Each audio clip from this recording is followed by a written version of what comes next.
पहिल्यांदाच तुम्ही उकडीचे मोदक करणार आहात तर ही रेसिपी फॉलो करा। मी गॅरंटी देते तुम्ही बनवलेले उकडीचे मोदक 100% परफेक्टच होणार आहे। अशी रेसिपी मी तुमच्यासाठी घेऊन आलेली आहे। नमस्कार, मी अश्विनी आपल्या चॅनलमध्ये तुमचे मनापासून खूप खूप स्वागत करते। आज आपण उकडीचे मोदक करणार आहोत। मोदक लोण्यासारखे मऊसूत होणार आहेत। त्याचबरोबर चविष्ट सारणही आपल्याला करायचं आहे।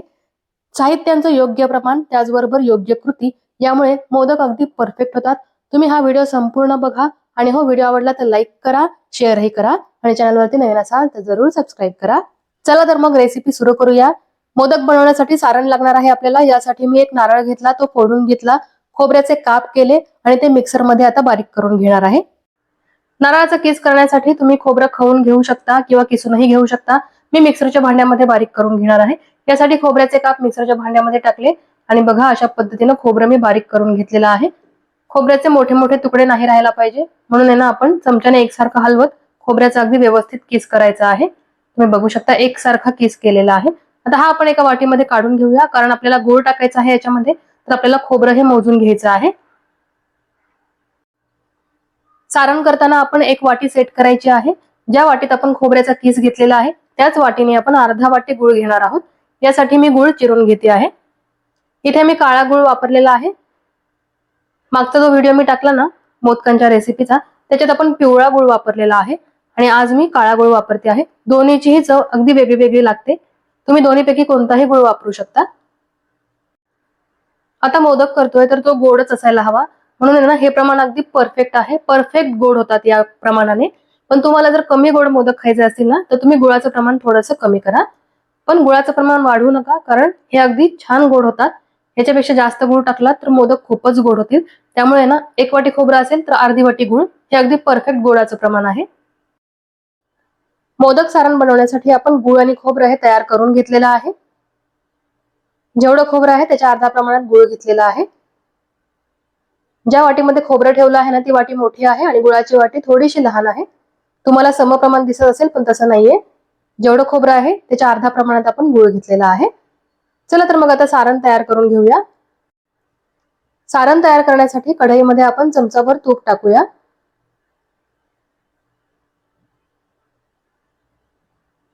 तूप वितळल्यानंतर आपण याच्यामध्ये खसखस टाकणार आहोत। एक चमचाभर खसखस मी इथे घेते आहे। एक नारळ फोडून घेतला आहे आपण, त्यासाठी आपण एक चमचा खसखस वापरणार आहोत। खसखस परतून झाल्यानंतर आपण याच्यामध्ये गूळ टाकायचा आहे। गुळाचा पाक वगैरे करायचा नाही आपल्याला, गूळ फक्त विरघळवून घ्यायचा आहे। आता या गुळामध्ये अर्धी वाटी पाणी टाकूया, यामुळे गूळ जळणार नाही, छान विरघळेल।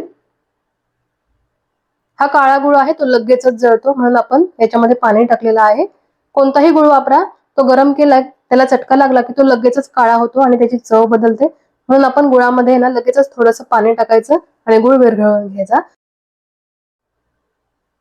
गूळ विरघळलेला आहे। आता आपण याच्यामध्ये खोबऱ्याचा किस टाकून घेऊया। अजून एक पद्धत आहे सारण करायची, म्हणजे तुम्ही कढईमध्ये आधी तूप टाकायचं, यानंतर आपण खोबरं त्याच्यामध्ये टाकायचं, खोबरं परतून घ्यायचं, नंतर त्याच्यामध्ये गूळ टाकायचा। दोन्ही पद्धतीने तुम्ही सारण करू शकता। दोन्ही पद्धतीने सारण अगदी छान होतं। गूळ पाण्यामध्ये विरघळल्यानंतर एक उकळी येऊ दिलेली आहे। आता आपण याच्यामध्ये खोबऱ्याचा किस टाकूया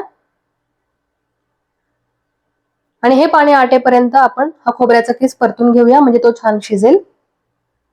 जास्त वेळ लागत नाही, अगदी 5 ते 6 मिनिटांमध्ये हा खोबऱ्याचा किस चांगला शिजतो। हे पाणी सुद्धा आटून जातं। गॅसची फ्लेम एकदम कमी ठेवायची आणि हे सारण चांगलं परतून घ्यायचं।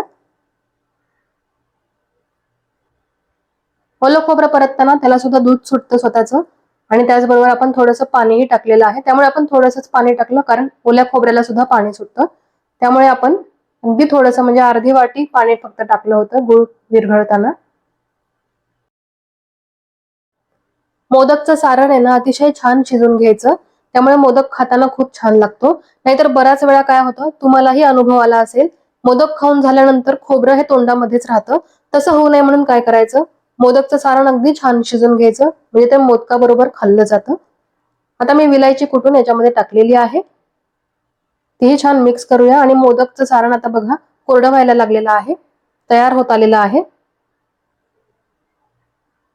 मोदकचं सारण आहे ना अगदी कोरडंही नाही करायचं, आणि ओलसरही नाही राहायला पाहिजे. गुळाचं पाणी त्यात ठेवायचं नाही, ते पूर्ण आटवून घ्यायचं, पण अगदी कोरडंही होऊ द्यायचं नाही. अगदी मऊसूत असं सारण करायचं आहे आपल्याला. तुम्ही बघू शकता अशा पद्धतीने सारण तयार करायचं आहे.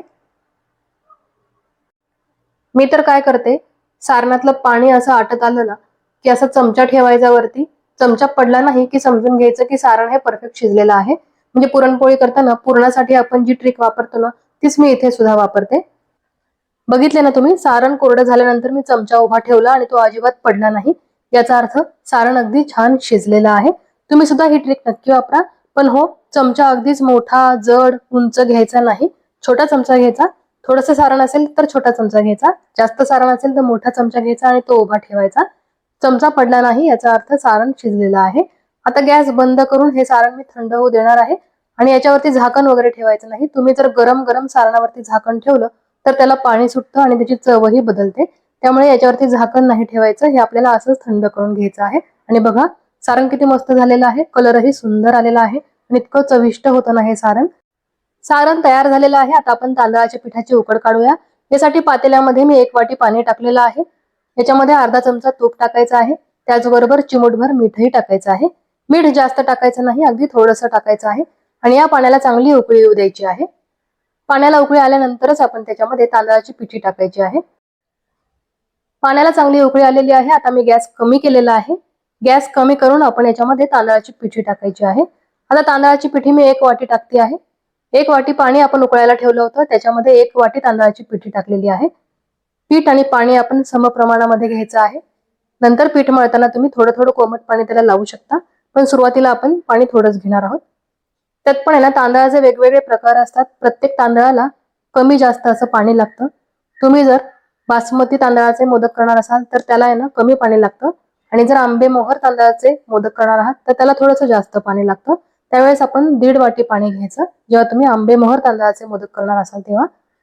आणि इंद्रायणी तांदळाला तर आणखीनच कमी लागतं. इंद्रायणी तांदळाचे मोदक करणार असाल तर त्याला पाऊणच वाटी पाणी घ्यायचं. असं वेगवेगळ्या तांदळाचं पाण्याचं प्रमाण वेगळं वेगळं असतं. हे मी बासमती तांदळाचं करते आहे, त्याच्यामुळे मी समप्रमाणात पाणी घेतलेलं आहे. पीठ पाण्यामध्ये मिक्स केल्यानंतर झाकण ठेवलेलं आहे. गॅस बंद केलेला आहे आणि 10 मिनिटे तरी हे पीठ असंच झाकून ठेवायचं. 10 मिनिटांनंतर हे पीठ आपण मळायला घेतलेलं आहे. झाकण लगेचच काढायचं नाही पिठावरचं. 10 मिनिटे तरी पीठ चांगलं सेट होऊ द्यायचं आणि नंतरच ते मळायला घ्यायचं. तरच उकड ना अगदी छान बसते पिठाला. आता पीठ मी परातीमध्ये काढून घेते आहे. बाजूला कोमट पाणी सुद्धा घेणार आहे. कोमट पाण्याचा हात लावून आपण हे पीठ मळून घेणार आहोत. पाणी खूप टाकायचं नाही, फक्त हाताला पाणी लावायचं आणि पीठ चोळून घ्यायचं आहे आपल्याला. तसं तर उकड अगदी छान झालेली आहे. जास्त पाणी लावायची गरज नाहीये, फक्त हे पीठ मी चांगलं मळून मळून घेणार आहे. हाताला पीठ चिकटू नये म्हणून मध्ये मध्ये कोमट पाण्याचा हात फक्त मी लावणार आहे. उकड अगदी चांगली व्हायला हवी म्हणून महत्त्वाच्या टिप्स लक्षात ठेवायच्या. तांदूळ कोणता घेणार आहे त्यानुसार तुम्ही पाण्याचं प्रमाण ठरवायचं. उकड काढल्यानंतर ती झाकून ठेवायची, 10 मिनिटे सेट होऊ द्यायची, नंतरच मळायची. कोमट असतानाच आपल्याला ही उकड मळून घ्यायची आहे, ती थंड होऊ द्यायची नाही. तुमच्या हाताला जर सोसत नसेल तर तुम्ही फुलपात्र किंवा ग्लासाचा वापर करून पीठ दाबून घेऊ शकता आणि नंतर मळू शकता. पण थंड न होता गरम असतानाच उकड मळायची आहे. तांदळाच्या पिठाची उकड चांगली झाली ना की मोदकही खायला अगदी छान लागतो. अगदी परफेक्ट शिजला ना मोदक तरच तांदळाचा मोदक हा खायला छान लागतो. उकड जर कच्ची राहिली तर मोदकही कच्चे लागतात खायला. त्याच्यामुळे ना उकड अगदी चांगली करून घ्यायची. या सर्व टिप्स तुम्ही फॉलो करून उकड काढा, मग बघा तुमची सुद्धा तांदळाच्या पिठाची उकड अगदी छानच होणार आहे. आणि बघा तुम्ही, पीठ अगदी छान लोण्यासारखं दिसतं आहे ना, अगदी मऊसूत झालेलं आहे, इतकं लवचिक झालेलं आहे ना, तुम्ही बघू शकता. अशा पद्धतीनं अगदी छान लवचिक पीठ व्हायला पाहिजे, म्हणजे मोदक अगदी रसरशीत मऊसूत होतात. मोदकसाठी सारण आपण तयार केलेलं आहे. त्याचबरोबर तांदळाच्या पिठाची उकड सुद्धा काढून झालेली आहे. आणि तुम्ही बघू शकता तांदळाच्या पिठाची उकड अगदी लोण्याचा गोळा आहे असं वाटतं आहे ना, इतकी छान उकड झालेली आहे, मऊसूत अगदी. आता आपण मोदक करायला घेणार आहोत आणि लगेचच मोदक करायला घ्यायचे आहेत आपल्याला. हे पीठ भिजत वगैरे ठेवायचं नाही. तुम्हाला जर मोदक करायला वेळ असेल तर तुम्ही हे पीठ आहे ना ओल्या कपड्याने झाकून ठेवा. पण आता आपण लगेचच मोदक करायला घेणार आहोत. परातीला बाजूला आपण तांदळाची पिठी घेऊया. त्याचबरोबर कोमट पाण्याची वाटी सुद्धा मी बाजूला ठेवलेली आहे. लागेल तेव्हा आपल्याला पिठीचा वापर करायचा आहे. त्याचबरोबर कोमट पाणीही लागलं तर हाताला लावायचं आहे. तांदळाच्या पिठाचा मोठा उंडा घेतलेला आहे मी, तो पिठामध्ये चांगला घोळून घेते आणि हा आपल्याला लाटून घ्यायचा आहे. चपाती एवढ्या आकाराचा हा उंडा आपण लाटून घेणार आहोत. पुढे मोदक कसा करायचा हे मी तुम्हाला दाखवणारच आहे. आता आपण याची मोठी चपाती लाटून घेऊया. तांदळाचं पीठ हे अगदी चिकट असतं हे तुम्हाला माहिती आहे. त्याच्यामुळे आपण तांदळाची पिठी उंड्याला लावून घ्यायची आणि अगदी हलक्या हलक्या हाताने लाटणं फिरवायचं आहे. कारण पीठ खूप चिकट असतं, ते लगेचच पोळपाटाला किंवा लाटण्याला चिकटू शकतं. म्हणून ना हाताचा वापर अगदी हलका हलका करायचा आहे, अजिबात दाब द्यायचा नाहीये. आणि तुम्ही बघू शकता तांदळाच्या पिठाची अगदी मोठी अशी पारी लाटून झालेली आहे. आता याचे मोदक कसे करायचे हे मी तुम्हाला दाखवते. आता या पारीला आपण पुरीच्या आकाराने कट करूया. यासाठी मी डब्याचं झाकण घेतलेलं आहे. तुम्हाला लहान मोठा ज्या साईजचा मोदक करायचा आहे ना, त्या साईजचा ग्लास किंवा झाकण किंवा वाटी घ्यायची आणि अशा पद्धतीने त्याला पुरीचा आकार द्यायचा. मी मध्यम साईजचा मोदक करणार आहे, लहानही नाही आणि खूप मोठाही नाही. म्हणून मी असं डब्याचं झाकण सेट केलेलं आहे. त्याच्याने याला पुरी इतका आकार दिलेला आहे. यामुळे बघा एकाच वेळी आपण 3 मोदक करू शकतो. यामुळे ना मोदक अगदी भरभर होतात, अजिबात वेळ लागत नाही. त्याचबरोबर दुसरा फायदा म्हणजे मोदकांचा आकार हा अगदी एकसारखा होतो. तुम्ही जर हाताने चुंडे केले आणि हातावरती पारी केली तर त्या मोदकांचा आकार लहान मोठा होऊ शकतो. म्हणजे काही मोदक लहान होऊ शकतात, काही मोठे होऊ शकतात. पण तुम्ही या पद्धतीने आहे ना लाटून पारी केली ना आणि अशा पद्धतीनं ग्लासाने, वाटीने किंवा डब्याच्या झाकणाने पुरीचा आकार देऊन त्यापासून मोदक केले तर मोदकांचा आकार अगदी सारखा होणार आहे. सगळे मोदक सारखेच दिसणार आहेत. तर बघा मी तुम्हाला मोदक भरभर करण्याची सुद्धा ट्रिक सांगितलेली आहे. एकाच वेळी 3-3 मोदक होतात या पद्धतीनं मोदक केल्यामुळे. आणि तुम्ही बघू शकता अशा पद्धतीनं मोदकांच्या पाकळ्या आपल्याला तयार करायच्या आहेत. 3 बोटांचा वापर करायचा. 2 बोटांनी पीठ बाहेर ओढायचं आणि त्याला चिमटी द्यायची आणि ती चिमटी खालीपर्यंत सरकवायची. यामुळे ना मोदकांना अगदी छान आकार येतो. मोदकाची वाटी तयार झाल्यानंतर आता आपण याच्यामध्ये सारण भरायचं आहे. सारणही अगदी भरपूर भरायचं आहे, अजिबात चेंगटपणा करायचा नाही. भरपूर सारण भरलेला मोदकच खायला अगदी छान लागतो, मस्त लागतो. त्यामुळे सारणही भरपूर भरायचं. मोदकाला पाकळ्या करून झाल्यानंतर सारण भरायचं आणि या पाकळ्या आपण एका बाजूला दाबायच्या. म्हणजे एक साइड बघा त्याची अशी फोल्ड करायची आणि नंतर दुसऱ्या हाताने मोदक गोल गोल फिरवायचा. म्हणजे एका साइडला फोल्ड केलेल्या पाकळ्या आहे ना त्या बरोबर त्याच साइडला फोल्ड होतात. बघू शकता तुम्ही हलक्या हलक्या हाताने आपल्याला गोल गोल मोदक फिरवायचा आहे. या पाकळ्या आहेत ना आपोआप जोडल्या जातात. पीठ इतकं लवचिक झालेलं असतं ना की ते जितकं तुम्ही छान वळाल तितकं ते वळतं. अगदी व्यवस्थित आकार त्याला आपल्याला देता येतो. मोदकाच्या संपूर्ण पाकळ्या आपण वरती जोडलेल्या आहेत आणि तुम्ही बघू शकता अगदी सुंदर आणि सुबक आकाराचा मोदक हा तयार झालेला आहे. आता अशाच पद्धतीनं बाकीचेही मोदक आपण करून घेऊया. मी दुसऱ्यांदा सुद्धा तुम्हाला दाखवते की मोदकाला पाकळ्या कशा करायच्या आणि त्यावरती कशा जोडायच्या ते. तुम्ही बघू शकता 3 बोटं वापरायची आहेत आपल्याला. पाकळ्या करताना आपल्याला हे पीठ फोल्ड करायचं आहे. तुम्ही बघू शकता पीठ बाहेर ओढायचं आणि त्याला चिमटी द्यायची.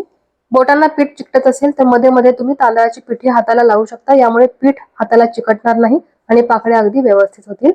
आणि पाकळ्या जितक्या जास्त कराल ना, जितक्या जवळ जवळ कराल तितका मोदक दिसायला अगदी सुरेख दिसतो. मोदकाला पाकळ्या करून झालेल्या आहेत. वाटीसारखा आकार दिलेला आहे. आता या वाटीमध्ये आपण सारण भरूया आणि नंतर या पाकळ्या जोडून घेऊया. सारणही बघा मी भरपूर भरती आहे.